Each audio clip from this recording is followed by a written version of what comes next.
Hello, and welcome back to Cryptochain with Sim. My name is Sim, as always, here to talk about the final part of our 5-piece series on the crypto investment journey. And this piece almost tends to be one of the most seminal pieces because today we're going to be talking about exiting the crypto markets. You know, it's all good and well investing in the right place and having the right strategy from the beginning, but if the exiting part of it is not done properly, or the exit isn't done properly, then it can really lend itself to a lot of mistakes being made. And some of the kind of saddest stories that I've heard have been those where the person made the biggest mistakes in exiting and ended up losing money or not manifesting the gains that they'd actually made in the market. So what we're going to talk about today is basically all the pieces necessary for you to understand the process of exiting, but also how to strategize that exit. Because again, we always go back to strategy. Strategy is the thing to do. That's how you succeed in life. Goals and plans. So before we start off, one thing I really always want to make sure that you keep at the forefront of your brain is remember that 30% drops are part of this market. That this is a highly volatile space that you're playing in. And every time you see a 30% drop, you shouldn't be thinking about exiting and thinking that it's the end of the market. If you are feeling that and you are in that state of kind of not knowing, and every time you see 30% of your portfolio get wiped off the map within a few days or a week or two, and you feel that anxiety, that's coming from a place of not knowing the bigger picture and not understanding the dynamics that are causing this market to have these fluctuations of 30%. And, it goes 30% down and then it can go hundreds of percent up. You really need to understand why that's happening. And of course, if you've seen all the previous pieces in this series, you have a complete understanding or a wholesome understanding of why the markets are doing what they're doing, the Bitcoin halving and the cyclical nature of these markets and the 4-year cycles that they follow. So when you are participating, just remember that 30% drops are great. 40% drops are something you definitely do need to pay attention to because they're unusual. Something like a 50% drop is alarming because historically a 50% drop comes after the market has actually peaked. So that's kind of a good way of looking at it. That should give you an idea that if you see a 30% drop, that's a healthy part of the crypto markets, and that isn't a time for you to just run for the hills. So let's just look at for a second how to understand when to exit, because it's really difficult for you to have an exit plan if you don't know when the markets are going to peak. Now, nobody's going to be able to tell you that for sure. Nobody's Nostradamus. But statistical data analysis will give you some semblance of an idea of how long these markets take to peak. So remember we talked about how the reason why the price of Bitcoin spikes in the first place is the Bitcoin halving. Half of Bitcoin is produced. The value of Bitcoin goes up due to increase in demand and lack of supply. And when you look at how the previous cycles have performed, there's one great little tidbit in there that you can look at to really give you an idea of how long you're expecting this market to run. So every single time that we've had the bottom of the market, which is effectively the lowest price that Bitcoin has sold at, and by auxiliary, these same kind of patterns apply to the rest of the coins, but we're just going to talk about Bitcoin because that one's easy to understand. But when you look at when Bitcoin was at its lowest price, and you look at the number of days it took to go from the lowest price to the Bitcoin halving, it was almost always exactly the same amount of days from the Bitcoin halving to the day the Bitcoin was the highest price. I'm going to say that again because it gets a little confusing. So from the lowest price to the Bitcoin halving was the same time as the Bitcoin halving to the highest price. So then you can start to kind of predict, okay, so if I know when the price was the lowest and I know when the Bitcoin halved, which was in May of 2020, and I know the number of days, then I can apply that same number of days forward from the Bitcoin halving to kind of have an idea when the market's going to peak. Is it going to peak then? Nobody knows. But statistically speaking, it hasn't varied more than a week. So if you are a kind of believer in that philosophy, or at least for me, statistics and data are the only thing I have to go off of. So unless the market tells me something different, that's what I'm going to go with. If you take a look at the Bitcoin halving and you calculate the same amount of days forward, the projected top of the market seems to be somewhere around end of September for Bitcoin and somewhere around end of October for the rest of the coins. Again, this is not financial advice. This is not investment advice. I'm not a tax advisor. I'm not an advisor of any kind. I'm just your friend. I just like telling you these things. So don't just go do things just because you heard this from me. Definitely do your own research. And if you come to a similar conclusion, great. So the reason why I'm saying all of this is in order for you to know how to exit the market, you should have an idea of when you're projecting the top to be. So you can take your profits along the way in a very strategic manner. So if you have that idea of the bigger cycles that, the Bitcoin halving happens, after a certain time after that, the market peaks, and a certain time after that, the market's gonna fall down. Then ideally, you want to be taking your profits in that window of when you invest up to when it's projected to top. So let's just take the concept of it's projected to top around the end of September for Bitcoin, right? So what a lot of people would want to do is put their money in and actually just wait until September and then take it out. Because, in our minds, we tend to think about things like, I want to take out the money as close to the top as possible. What most people think is, I want to take out the money at the top of the market. The day it's at the top, that's when I'll have to make the most amount of money. So that's when I want to take it out. That's actually one of the bigger mistakes, because there are two main ways that you're going to miss out on the gains or you're going to lose money in this market. Number one, pulling out your investment too early because you didn't have the patience to wait until the gains. Number two, pulling out your investment too late. So let me explain that. When Bitcoin was $3,000, you didn't want to get into it because you were fearful of getting in. What people do is they'll get in at a time when they see the price go up. So when it was $3,000, you're too scared. When it went up to like $10,000, you wanted to get in. So you got in. You saw it go up to about $20,000 or $30,000. This is just an example. But you saw it multiply multiple X, not knowing these bigger cycles, not understanding the dynamics. And then you're like, hey, I've doubled, maybe tripled my money. And you pull out your investment. But it has way farther for it to go. So effectively, you lost most of those end gains that you would have made, right? So that's pulling out too early because you're fearful about losing the money. So you withdraw it while the market has a lot further to go. The other side, the pulling out too late, tends to happen when you invest and you see it go up and you start to get euphoric about it. Again, all of these things are tied to emotion. That you start to get euphoric about the idea. You start to feel fantastic that you're making all this money. So then greed creeps in and you start to feel like, I want more. And it goes up further. And you're like, I want more. It goes up even further.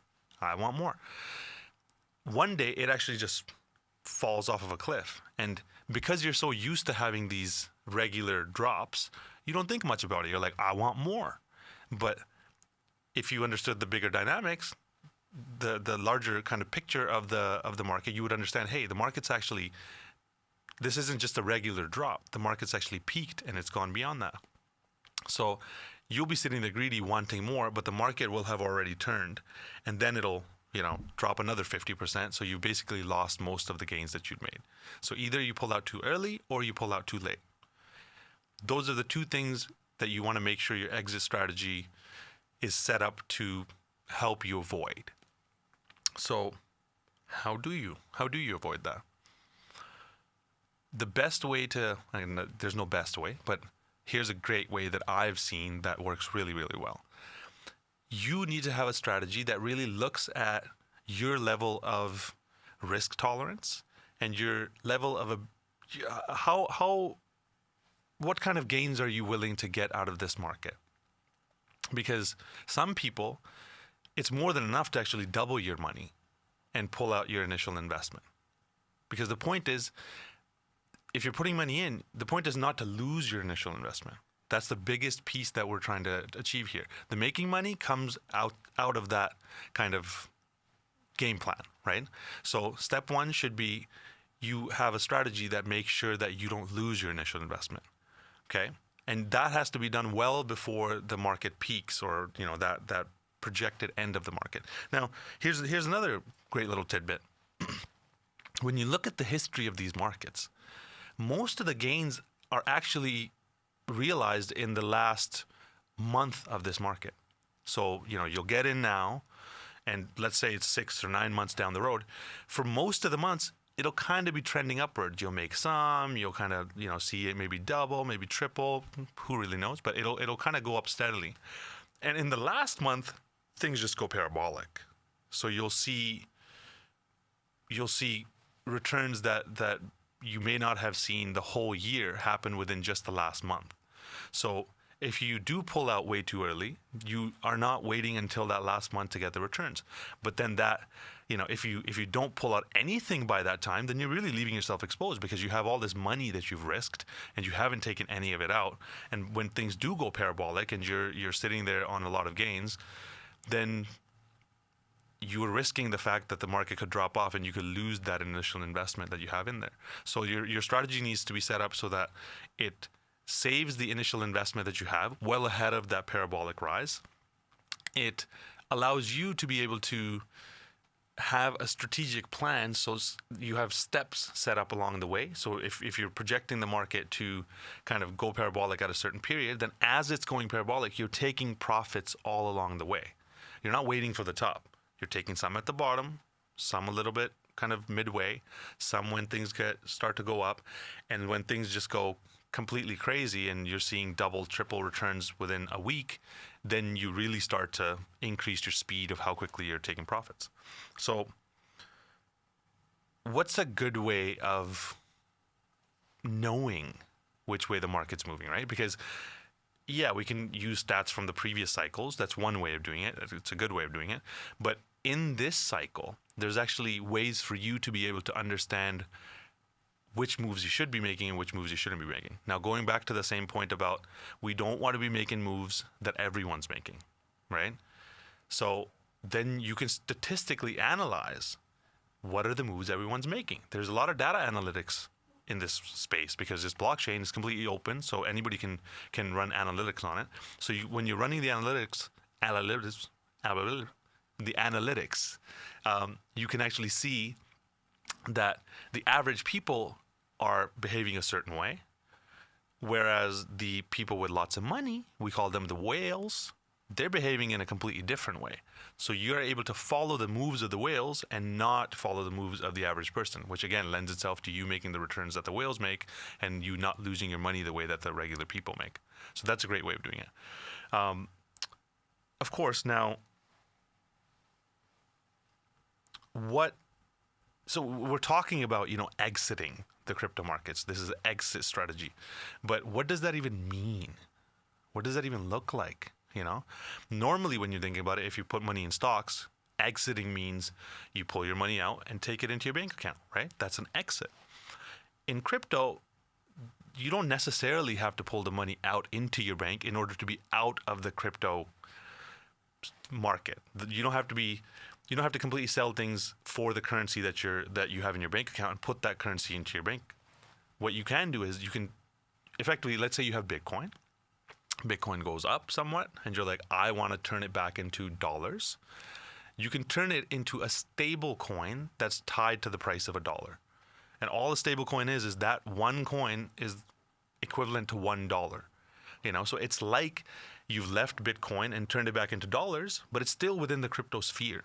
You're still in the crypto market, but you're no longer fluctuating up and down the way the actual crypto assets are doing. So when we're talking about exiting, what we're saying is you exit Bitcoin, but you go into, let's say, USDT, which is called Tether, or USDC, or BUSD. There's a bunch of different ones, but the point is they're all tied to the price of $1. and you leave your crypto asset for this coin that's $1, so you're no longer going up and down. You officially have that many dollars equivalent that you have made now, you know? So that's what an exit looks like. Now, when you're talking about having a strategy as far as you know, if you invested a certain amount of money and you have to have set points where you're pulling out that money, let's say you invest $10, you know, and soon as that $10 turns into $50, you would want to pull out your $10, something like that, right? Soon as it turns into $200, you would want to pull out a certain amount. As soon as it turns into something else, you would want to pull out a certain amount. So you have these set steps, which you can say like, hey, if my $10 turns into 100, I'm good to pull out $30, you know? It all depends on how risk tolerant you are, how you feel about it. Because for somebody who's putting in $10, $30 may not feel like a lot. But for somebody who's putting in $100,000 and you pull out $300,000, that feels like a lot. So this is where the strategy comes in again, where you need to understand what is your level of expectations and returns from this. What feels good for you? How safe do you want to play it? And that would determine these points, these set points. When my initial investment becomes something else, I'm going to pull out a certain amount. That's one way of doing a strategy.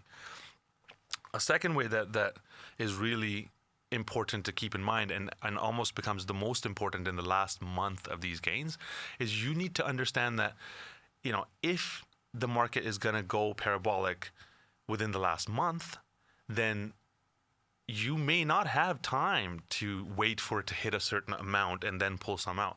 What if it goes up and you never hit the point that you are waiting for, and then it just crashes back down and you just never took anything out during that period? So when the market is going to go parabolic, you need to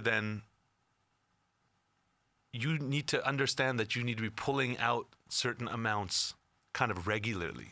Instead of waiting for a point to get hit to take a certain amount out, you're saying, okay, this market is way too hot. It's getting crazy. It can't be sustained like this. There has to be some kind of crash. Also, your analytics are telling you that. So when you're doing statistical analysis, they're telling you that. There's also psychoanalysis that gets done, because again, this is a psychology market. All markets are psychology. But when you do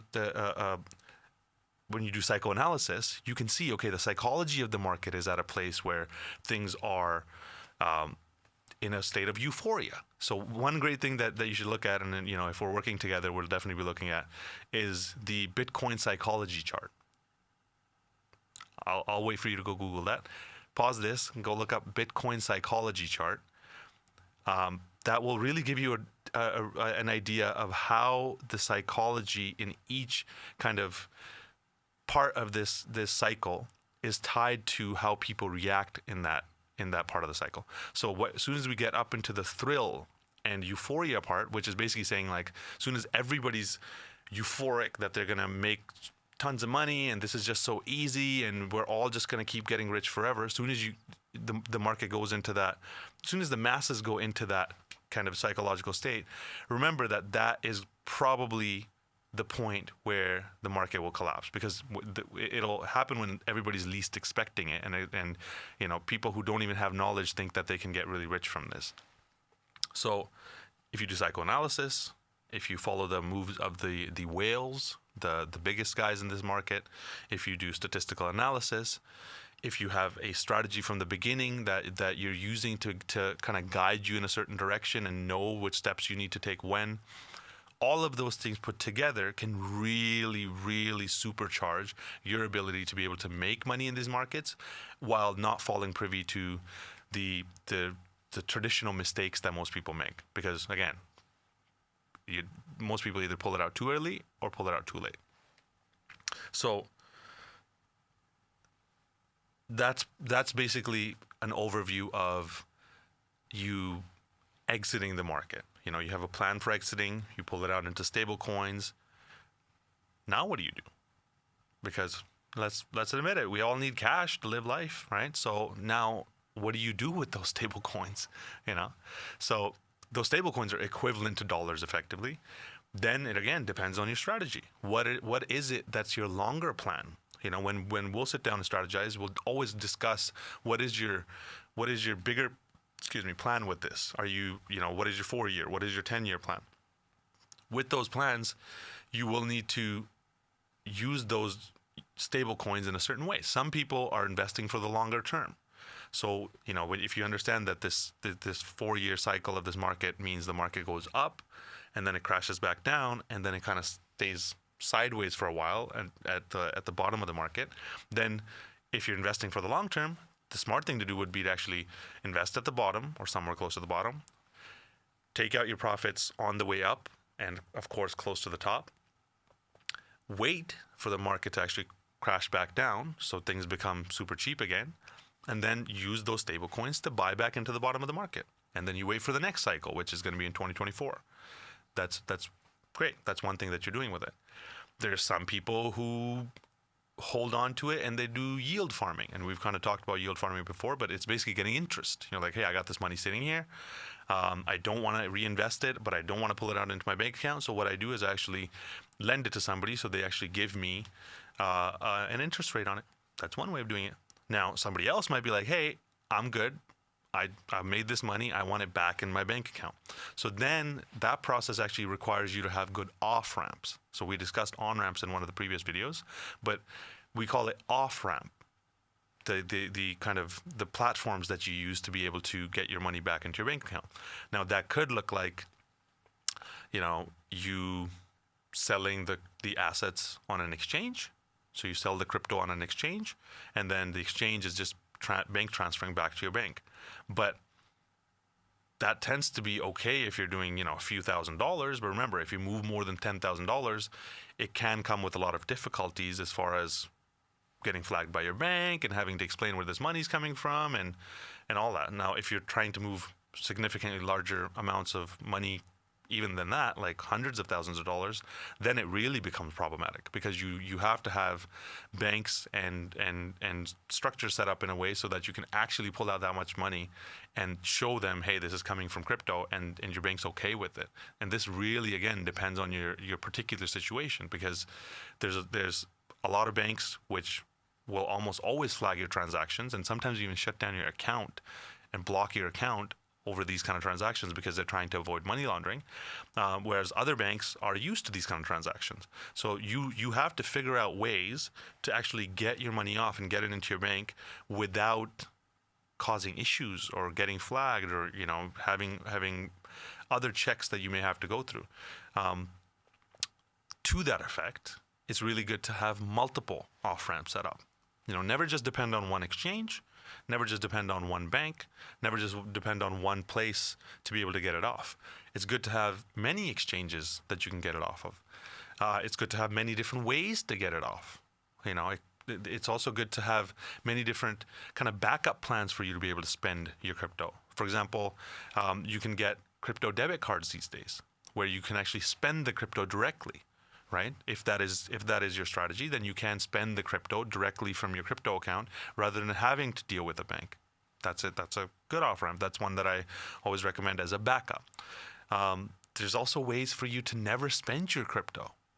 This is another kind of mind-blowing part of this market, but this is actually a common practice that's used by the high net worth individuals where, if you're building assets and you are growing your wealth in this cycle, and then you're able to invest back at the bottom and hold a bunch of assets, and in 4 years they're going to pump up again and they might go 5x, 10x, who knows, some number of x's, then it doesn't make sense for you to spend it today, because in 4 years it would be 5 times what it's worth today, or whatever times worth it's today.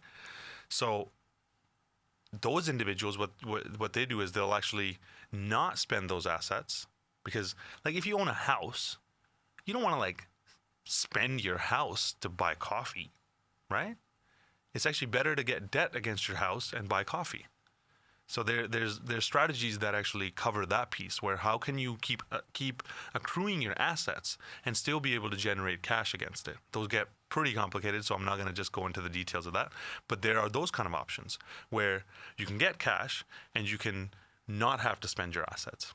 Depends on where you are and what fits better with your needs. Now, one big piece that a lot of people don't think about is tax.